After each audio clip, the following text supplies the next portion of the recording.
आप सबसे, अगर कोई जज न्याय के पक्ष में खड़ा हो जाए तो क्या उसे हटा दिया जाता है? आप देख रहे हैं द पब्लिक आई।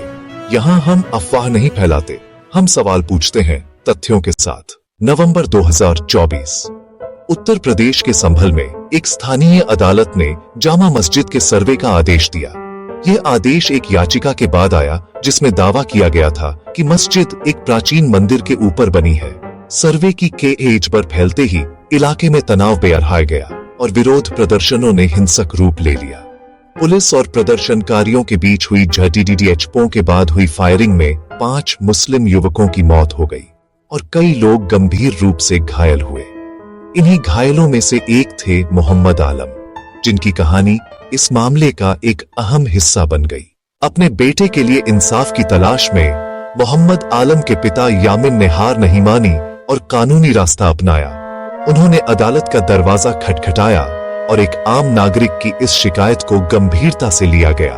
उनकी याचिका पर सुनवाई करते हुए संभल के तत्कालीन चीफ जुडिशियल मजिस्ट्रेट ने एक ऐतिहासिक फैसला सुनाया। अदालत ने पुलिस अधिकारियों के खिलाफ एफआईआर दर्ज करने का स्पष्ट निर्देश दिया। यह आदेश अत्यधिक बल प्रयोग और गैर इरादतन हत्या जैसे गंभीर आरोपों पर आधारित था।